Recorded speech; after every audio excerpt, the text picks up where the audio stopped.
Hello there. Today we're playing as Heba once again, but this time we're going to get an achievement, maybe even two. We're going to get a Manchurian candidate, which requires to start as the Jurchen culture nation, become leader of the Middle Kingdom. We might also get the Great Wall. I probably won't bother showing this off though, because I'll have to build 77 towns across the Great Wall, which isn't really going to be that pleasant. So things have changed since the last time I did this, which is why I've wanted to do it again. So let's go through what our overall strategy is. First things first, we want to start an independence movement against Yuan. It's important that we do it because if we don't, someone else will. We want to pull 3 people into this independence movement. These 2 little hordes here and the nation of Liang in the far south, begin improving relationships with them. We'll then do the same with these 2. Once we have the diplomats, we're not going to pull Korea in. It's actually important that we don't. For our rival, we're going to set Shenyang as our rival. They're the ones we really want to annex as part of this war. For research, we actually start with quite a lot not researched in the default Age of Traditions tree. We're going to grab cultural acceptance. We currently start with 0 cultural acceptance, so we need some, which we can get from that. Then I guess we'll grab alchemy for a little increase to life expectancy and disease resistance. Then we'll grab these 2 trade-based techs. And by the time we do that, the Renaissance should have triggered. We do have access to a government reform, but we're not going to use it. We're going to hold out for the next age and then likely just grab local army organization for the extra levies. We always want more levies after all. Now we have our confederation of various Manchu people. There's actually 2 Jurchen federations. We're in the largest one and we're also the leader. It used to be that we could just hand out each of these laws right at the start, but they've added a 5-year cooldown between adding these laws. With that in mind, we can't just rush them all out like we might have done in previous versions. So we'll need to think a little more strategically about which ones we hand out. The first one I think we'll hand out is this court etiquette one, and we'll go with no court etiquette. This increases our monthly tribal cohesion by 0.05 and more importantly perhaps gives us cost of court spending efficiency 20%, which will reduce the cost of court. Our main cost is going to be cost of court. Once we conquer all of China, as you can imagine, we're going to end up spending a lot of money on our court. We may end up just abandoning court spending. We don't necessarily need it since we are a tribe and not, say, a monarchy. The benefits of tribal cohesion aren't as good as something like the only benefits we actually receive are an increase to levy size 20%, which is pretty great, and a pop leave rebel threshold of an extra 5% at max, I think. Most of our pops are going to be rebellious because they're in uncawed territory, so pop leave threshold isn't going to matter much. The extra levy size is nice, but once we've conquered enough Chinese land, we're going to have, of course, ridiculous amounts of levies. Now, for our privileges, we're going to hand out a few. We're going to hand out access to royal and ecclesiastical courts for the peasantry. Our communalism starts quite high at 70, so it's not too hard for us to push up to 100, so we'll definitely be doing that. We'll also hand out communal lands just to weaken the nobles a little. For the burghers, we're going to hand out commercial advisory council. We're going to hand out control over monetary policy, control over the coinage, and I think treasury rights. We could hand out more. We could hand out building rights to decrease the cost of building buildings, and land of commoners to increase production efficiency. I'm not really sure we're going to get much use out of those. For example, I don't think we're actually going to build a building, so we're not going to get much mileage out of reducing the cost of building buildings, obviously. For the clerics, we'll give them expansionist zealotry to reduce the cost of taking land from other religions. We'll also give them religious administration for the little buff to communalism and the stability gain, and I think that'll be that for them. And then for the nobles, because we're going to be doing a lot of fighting, I want to do everything we can to strengthen our military, so we're going to grab offensive military doctrine and primacy of the nobility. A part of me kind of wants to add elite council, as I find that I struggle to get my stability up playing as Heba and later on Later Jin. We're going to need to declare around 3 no CB wars, which is going to cost us around 90 stability, and every time we pass one of those laws within our confederation we lose 10 or so stability as well. But I think we can probably manage. The random events that push my stability down in those other run-throughs can probably be avoided. Now we're going to turn off this Jurchen barracks we have in our capital. There's quite a few of these roaming around. They give manpower, but we're not really going to be making use of actual regulars, so it's better just to turn them off, maybe just delete them entirely. For now, we'll just turn that one off. Now we have our 2 cabinet seats. One of them we're going to do diplomatic endeavors so that we can increase the relationships as fast as possible with the nations we need to. For the other one, I think we'll appease the nobles first of all, just to bring them back up to max. For our religious aspect, I think we'll go with fire deity for the extra morale. And now before we unpause, we'll slap the clerics for the tribal cohesion an extra 15, and we'll slap the peasants for an extra 20 stability. And I believe we're ready to unpause. As discussed, the first first things we're going to do is kind of just wait for these nations that we want to join our independence movement to join. And then once that happens, we'll immediately declare war on Yuan. There is actively no reason for us to delay, so we won't delay at all. The first of the nations has joined our independence movement. A lot of these guys will join naturally, like these guys just did. I find that Liang in the south doesn't tend to join naturally. I find that I have to ask them to join. So we'll keep an eye on them and make sure that we do ask them. It would definitely be awkward to declare war and not have them in. We don't really need Liang. They're not very helpful as an ally. It's more that they're very annoying if they're on the other side. They have around 63 vassals, and even though Liang themselves doesn't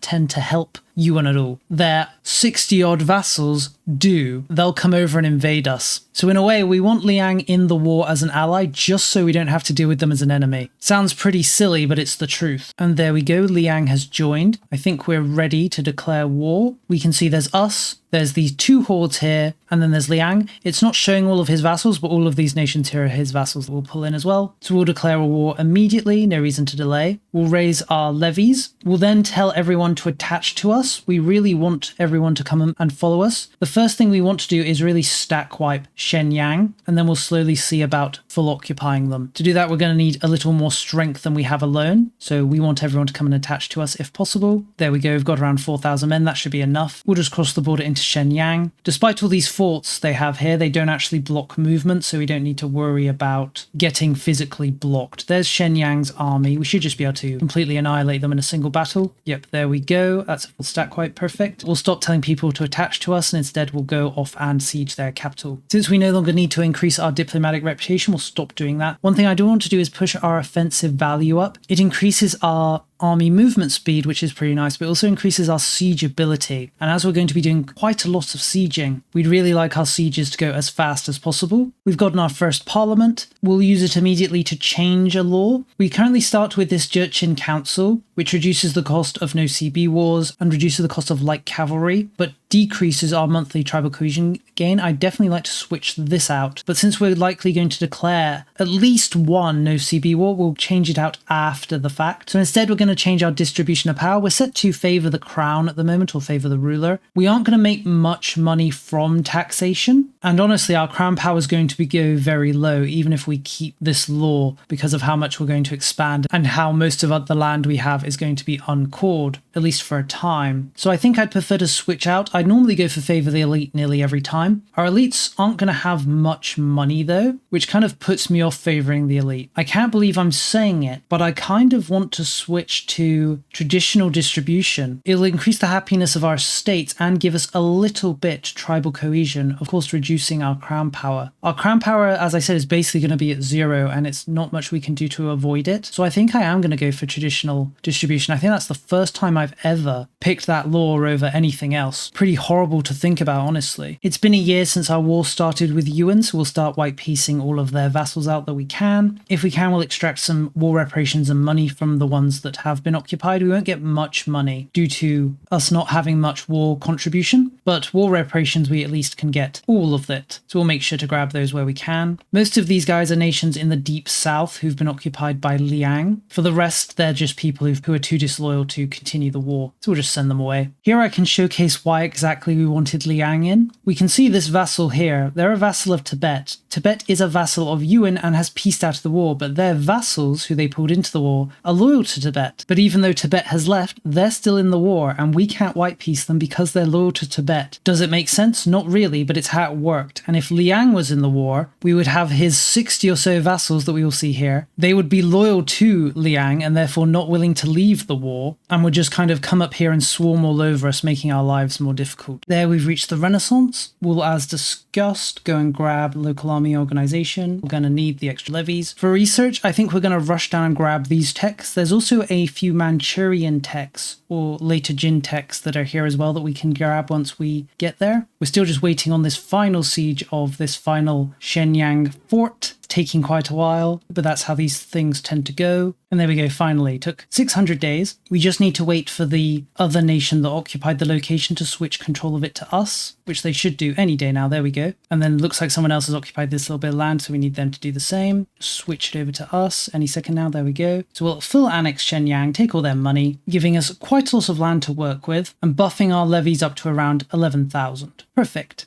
Now, for the war with Yuan, it doesn't really matter what we take from Yuan. What matters is making sure that our truce ends relatively quickly, but not too quick. We specifically don't want our truce to end in 1351. It's currently going to end in 1353. Unfortunately, that one siege of that fort for Shenyang cost us a bit of time. With that in mind, I don't think we're going to take any land or do anything with Yuan. We want to have our truce be over as fast as possible. The best time I think that the truce can last is 1352. As I said, we got a little unlucky with that Shenyang siege, so we won't be able to have our truce end in that year, but it should be fine either way. We've got a lot of land, and now this land is of course damaging us because it's all uncored and it has lots of buildings. First thing we're going to do, turn off those Jurchen barracks, also turn off these provincial garrisons, marketplaces, and I guess we'll turn off the granaries and the temples too. We do have enough land that we could elevate ourselves to a duchy, which we want to do as fast as possible. We just need a bit more prestige to do so. Now we're going to declare our first no CB war, perhaps the only one. We're going to set this little minor tribe here as our rival, and then we're going to no CB them. This will bring in every member of our federation on the opposite side of us. We're going to use this war essentially to annex all of them in one conflict. Because a lot of these guys don't have forts, it's as simple as wandering onto them and occupying them to defeat them. We do need to be a little cautious though. They do outnumber us, but their strength is diluted because it's kind of scattered around. As long as we don't let them form up into a large force, we shouldn't really have any problems. Speaking of problems, I actually forgot to demolish all of these forts and stockades, so I guess we'll demolish them all quickly now. We'll keep the one in our capital, as I always tend to do. It's useful. We got a bit of the Great Wall of China. Unfortunately, the Great Wall of China has no real value. It is a fort, but it doesn't have any zone of control, making it relatively useless, so we'll get rid of them if we ever come across them, or have any of them come under our control. There, we've annexed the first of our former friends, the first of many. As discussed, we're just going to leisurely go around and occupy all of their land, while keeping an eye out for their army and making sure they're not all coming at us in a big swarm. We're going to leave the nations with forts in, because just like us, they're also a pagan, and so we'll get a lot of attrition from occupying their territory due to the death god. So we want to avoid taking too many casualties, at least in this early phase, until we've destroyed most of them. We don't really want to see ourselves get whittled down before we've cleaned up most of these guys. Oh, and it looks like I forgot.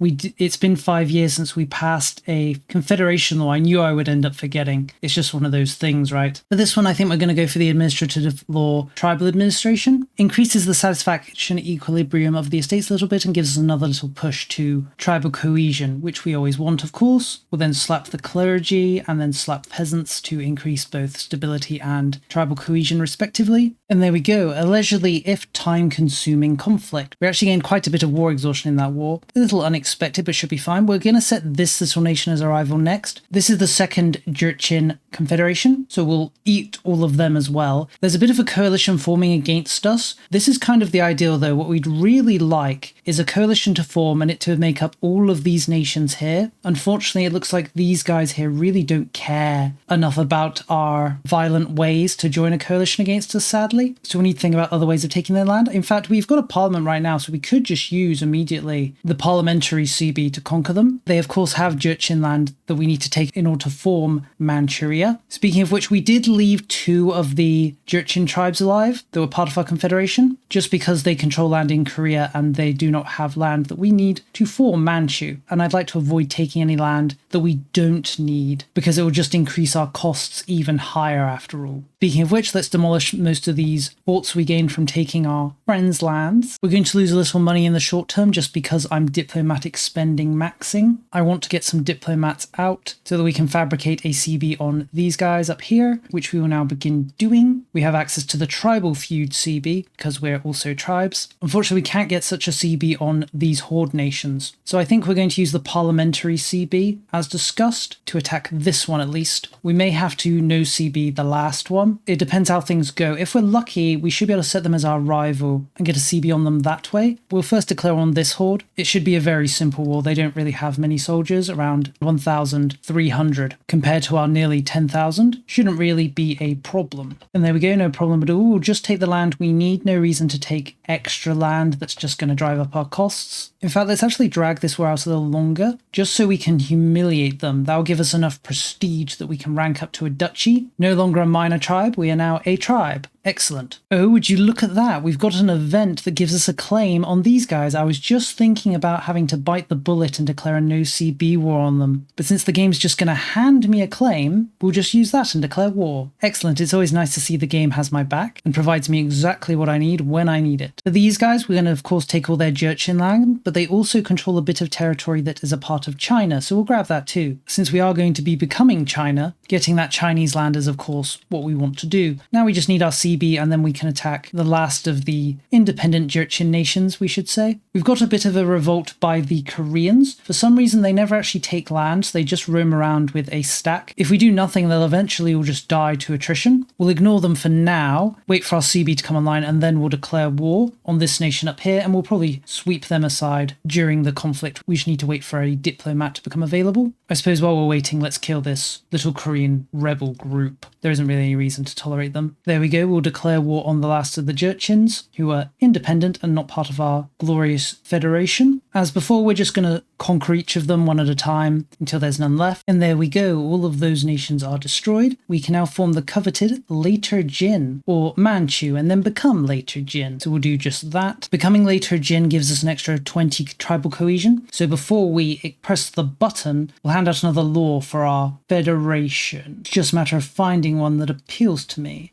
I guess we'll go for clan diplomacy at this point. It gives us an extra 10% army levies, and since in the future we're going to be coming up against the vast Chinese armies, increasing our army size now is probably a good idea. Becoming Later Jin also gives us the Warring States government reform, which increases our levy size by an extra 10% as well, gives an extra cabinet seat, and reduces war exhaustion, but most importantly gives us access to the Red Turban Rebellion CB. Now we just need to wait for the Red Turban Rebellion to happen, and we can join in that large-scale conflict. If we really wanted to, we could just hand out a lot of our land to vassals now. It's probably the best thing to do, but I'm not going to do it. We'll try to get around without forming vassals. It will set us back a little bit economically due to the cost of maintaining all of this land with no real benefit to us, but we'll do it anyway. Here's one of the unique events we have access to for being Manchu, the 7 Grievances, which gives us access to the Imperialism CB for 20 years against them. Unfortunately, we're not going to be using that CB. We're going to hold out so that we can use our glorious Red Turban Rebellion CB, which allows us to take even more land than Imperialism does. It's about a year until the Red Turban Rebellion starts. I think we're in a pretty good position. We've only managed to call like one location, but one will do. We've got our next parliament. Is there any law we want to switch to right now? We could switch out the Jurchen Council as discussed. We're not really going to use any no CBs from this point on. Instead of doing that though, we could ask for extra levies for 3 years. We would need to make sure it lines up though time-wise. Our truce ends in 1353 in July. So we're going to need to make sure that if we do ask for extra levies, it corresponds exactly with that time. We don't want to have our extra levies expire just before the war starts or somewhere thereabouts. So we'll make sure we're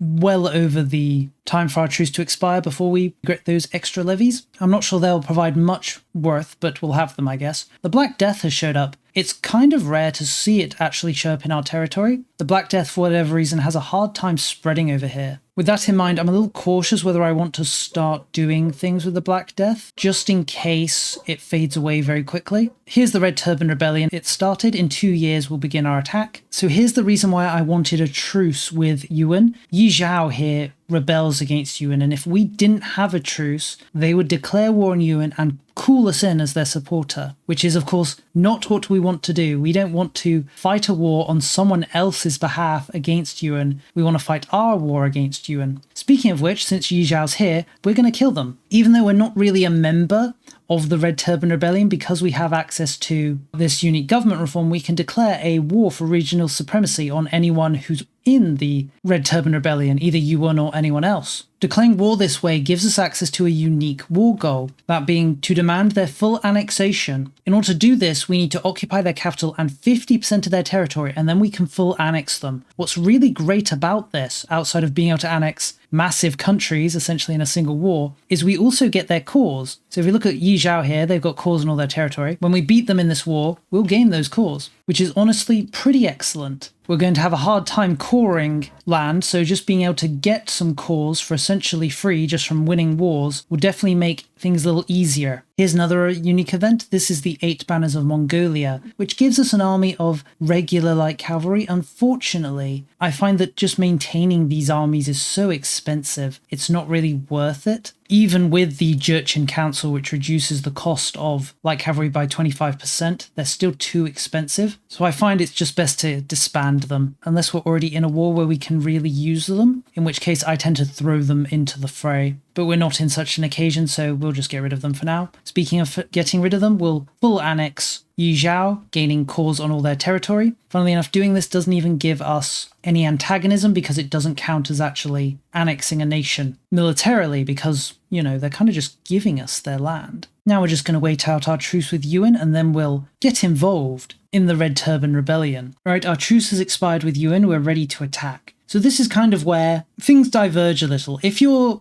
watching this and say you only want the achievement from taking the Mandate of Heaven, all you need to do is build a spy network and fabricate a CB to claim the Mandate of Heaven. It should be around 70 war score and will actually go down as Yuan loses land. So all you'd need to do is fight them, take the Mandate of Heaven, and that's achievement gotten. But I'm going to take a more direct approach. I'd like to conquer all of China before taking the Mandate of Heaven. Taking the Mandate of Heaven early is actually really good for us though, because we have an event that lets us form Qing, and that event, not only does it change us to a nice yellow colour and let us become Qing, but it gives us full cores on all of China. So, our first order of business is we're going to fight one war against Yuan with the goal of taking as much land from them as we can in northern China, and hopefully overcome the other Red Turban rebels. We do have an extra option to deal with them actually, I should mention this now. We have this demand annexation option. If we're able to eclipse them economically, we can just straight up demand that a Red Turban rebel integrates into us. We have a minus 200 base and then a minus 200 for economic base, but if we can increase our economic base far above theirs, we get plus 200 from economic base. Then we will just need to make sure we have a positive opinion. It's almost impossible for us to do now, obviously, because we don't have much of an economic base. But once we've conquered large portions of territory, it's definitely an option that is viable. But yes, we'll start off fighting this war against Yuan.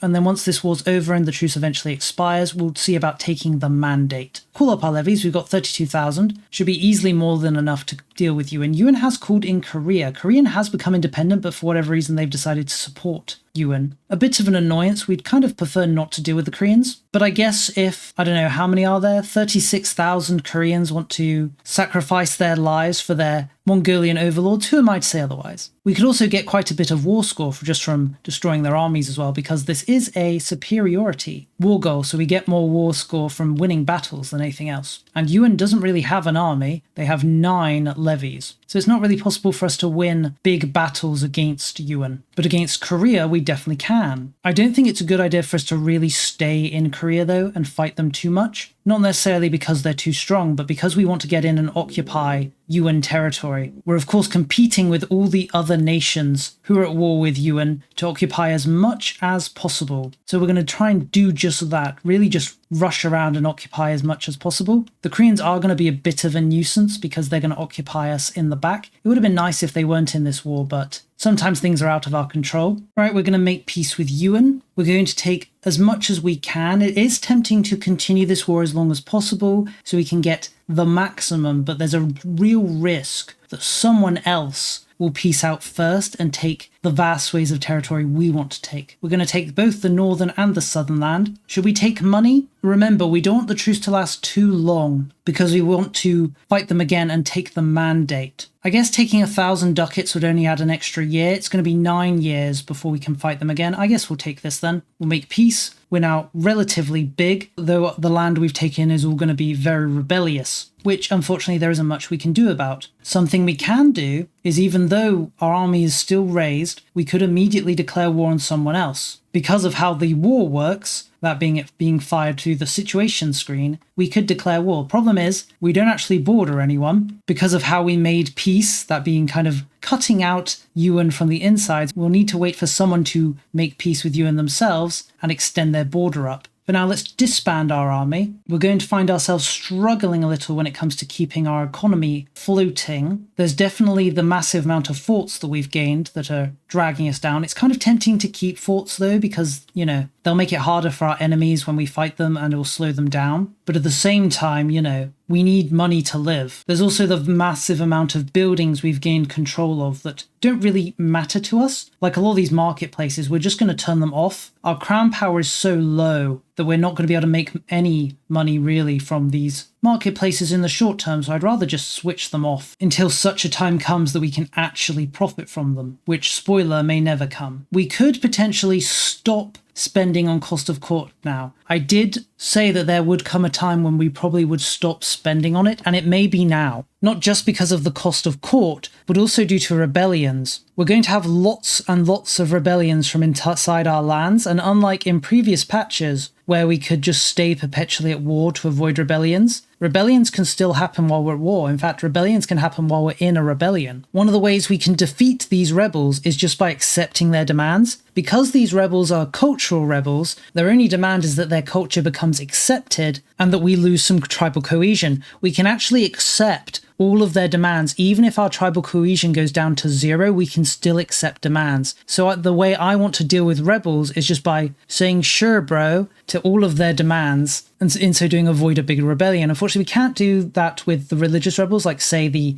Tengryists here. One of the problems with doing this though is it's likely going to push us massively over our cultural capacity, which will reduce the efficiency of our cabinet, which will make it impossible for us to do anything with our cabinet, which in of itself is a bad thing. But I really don't see an alternative, just because there's so many pops and so many rebels. So we're going to stop spending on cost of court. We'll ignore it entirely. We'll still spend it to do things in our federation because, funnily enough, it doesn't cost tribal cohesion to apply things. It only takes it away if we have any. It will, of course, decrease the size of our overall army, losing this tribal cohesion though, but we're just going to accept it. Currently, we'll just wait until one of these nations white pieces, or not white pieces, Yuan, but takes land from Yuan and gives us a border so that we can fight them. We've gained another one of those free armies. Normally, if we were at war, I would just throw them in, as I mentioned before, but we're at peace currently. And they're, of course, dragging down our expenses, costing us 28 ducats alone just to maintain them. So we're just going to throw them away. It might have been better to keep them and then throw them away in whatever war we end up fighting next, but I don't know how long it's going to take for us to get into a war, so I didn't want to risk just keeping them in. We've gotten a revolt by the Tengryites. I was hoping we could avoid it by declaring war on one of these nations, but none of them have managed to actually make peace. I think I might have made things really hard for them by making the peace deal I did, because they're kind of all interlocking with each other and occupying land that prevents each other from taking land. They'll eventually make peace, so we'll just need to hold out until then. We'll slap these Tengryites though. We do need to remember to keep an eye on the rebels though. The moment we see someone who isn't, say, a religious rebel gaining a lot of traction, we want to, of course, accept their demands and remove their rebellion. I do wish there was some sort of notification if a rebellion went over, say, I don't know, 90%. Unfortunately, we don't have such an option. There we go. Chen has managed to expand and take a bunch of territory. They're in a war with 16 nations, though. Maybe we should jump them. Well, let's deal with the rebels first. Let's deal with these rebels, and then we can think about attacking Chen. Let's actually call the guys up. We've got quite a few people in the south who we didn't call up because, we can't really use them in this current war. But we'll gather everybody close to the border with Chen in preparations. Then we'll see about finishing off these rebels. Hopefully we don't take too long here. Alright, we're in position to attack Chen. The rebellion's over. I'm kind of not feeling it though. We have around 40,000 men. They have around 75,000. I'm not sure it's a good trade or a good matchup. It might be better for us to wait. Let's disband our army. I kind of feel like it might be better to go for Fang in the far south here. They've only got 20,000 men. We definitely outnumber them. The problem is getting our men to them. We have 0 navies, even levy ships, so we can't call them up to help us get across. And looks like they've ended up with 80,000 levies while I turned away to look elsewhere. Then who else should we go for? It might be better to do nothing. I feel like there are times when it's better to maybe sit back a bit and let things play out instead of going on the offensive. Speaking of which, we might be able to just annex Ming here. We would just need to improve our relationship a bit, I think. We're definitely bigger than them economically, so they'd be willing to be annexed if their opinion of us was more positive. Let's start improving relations and see if we can't get them to the point where they'll accept integration into our glorious state. We will need a bit of money. We can always just take a loan. I'd like to avoid taking loans if possible, so let's do everything we can to increase income. I guess it's time that we demolish a bunch of our forts. Let's get rid of these ancient Great Walls of China. I completely forgot about them. They're not even useful as forts because they don't block movement, so we definitely just want to get them out of here. Ooh, Fang just took a huge bite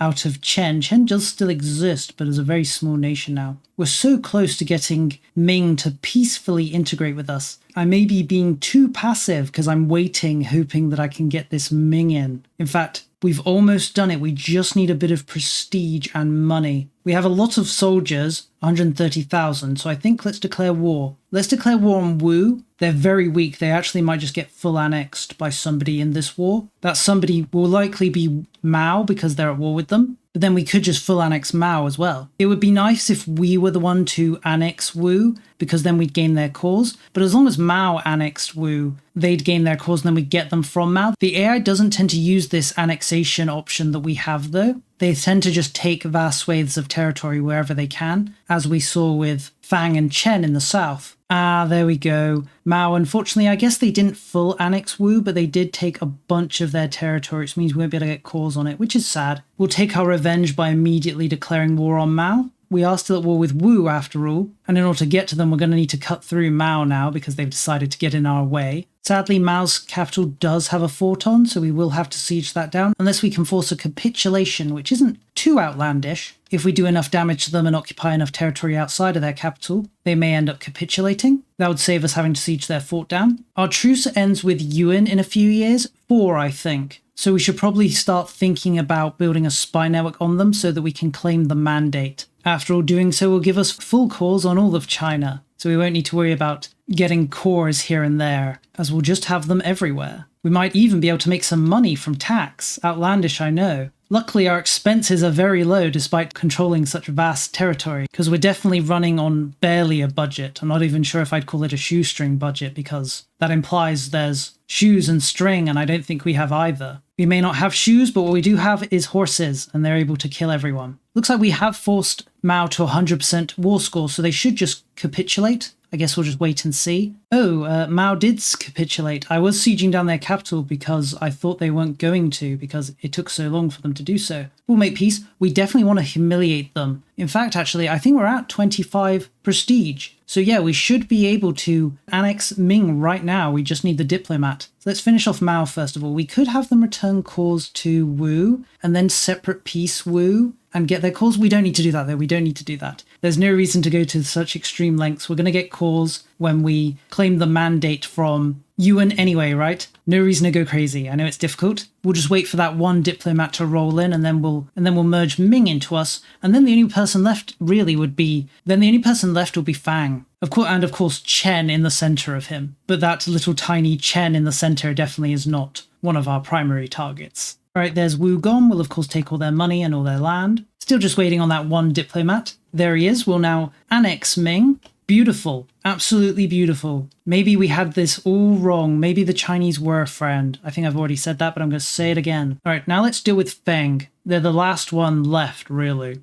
I suppose Xi still exists, though they're not much of anything. And then, of course, there's Chen. Absorbing the Wu and Ming land puts us at close to 200,000 levies, so I really don't see how Feng could really pose a threat to us. We'll have to see if we are able to full annex them or whether we need to do multiple wars. Their nation's so big that it may be too awkward for me to occupy all of it in a single conflict. We'll see how things go as usual. Ooh, we've got a bit of a rebellion. I was trying really hard to stay on top of them, but it looks like I fell short a little. This may throw a spanner in the works with our war with Feng, but it doesn't look like the rebels are that strong, so it shouldn't be too difficult to deal with them. Luckily, our army was transitioning over to Feng's territory, so there were a lot of them close to the border. Well, there we go, that was easy. Let's pivot south and hopefully deal with Feng. He's got 90,000 men, we've got 120,000. We must have taken more casualties in that war than I thought. Although, yeah, it looks like a lot of the troops we raised were de-raised when the rebels happened, so we'll call them up again. Take 2 of the Feng invasion, right?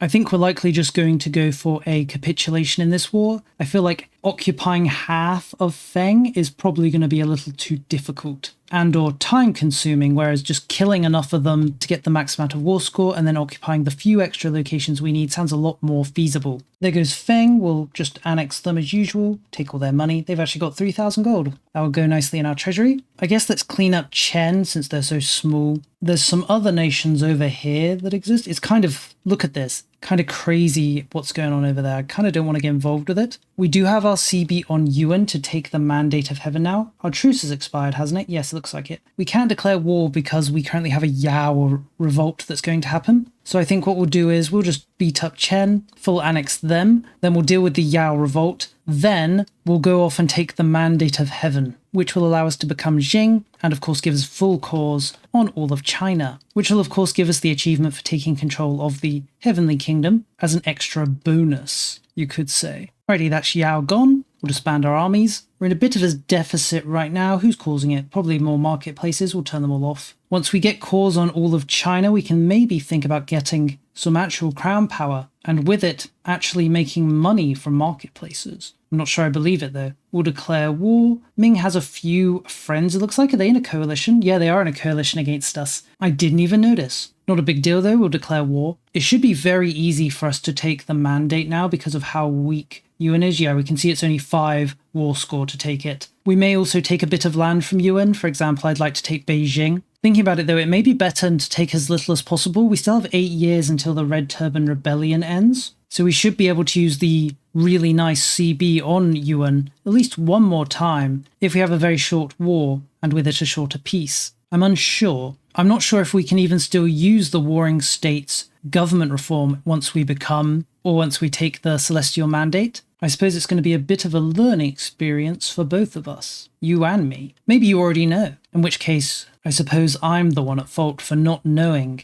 There, we've got 10 war score. If we made peace now, it would only last 5 years, so we could definitely squeeze in another Red Turban Rebellion law, provided that we still can use it. But I'm unsure, but I'm going to check. Let's take the Mandate of Heaven. Now, if we wait a month or so, we should get the event. Yep. Oh, we also get the achievement, Manchurian Candidate. We get the event Proclamation of Qing. This will cause us to form China, which basically in a way has us form Yuan, I guess. Yes, we can see here that this is basically just us forming Yuan, but with a slight skin change. It's kind of annoying because a lot of these advancements require you to be in the Chinese culture group, but Jurchen, of course, isn't, and there's no Manchu culture for you to switch to. But either way, let's switch to being Qing. A new era will set on China. Glorious, we even get our cool flag with the guy tripping over and chasing the sun. Of course, as I mentioned, we get full cores on all of China, including the parts we don't already control. It looks like we do lose access to the option to declare war via the Red Turban Rebellion action. That's inconvenient. Well, not inconvenient, it's annoying. I suppose it doesn't really matter because we can, or we should be able to, take most of the land we need just by having them return their cause. It looks like we also have this Reign in Rebels action. Looks like it can only be used on people who are actually in the Red Turban Rebellion, though, and I think that's just Xi now. They're the only one left. Ah well, something to know for next time. For now, we have achieved our goal. Qing exists. We've taken the Mandate of Heaven as a Manchurian. I do find it disappointing there is no Manchu culture. It's rather odd that we get Latin toga wearers for Byzantium, but we don't get Manchu for Qing. You know what I'm saying? Maybe I'm the weird one. It's even worse, really, because Jurchen doesn't have a relationship with any of the Chinese cultures. They don't accept them or anything. So you can see here, even though we get the plus 50 cultural capacity from being the head of the Middle Kingdom, accepting all the Chinese cultures is costing us 90 cultural capacity. Definitely making it hard to deal with. Please, Paradox, add a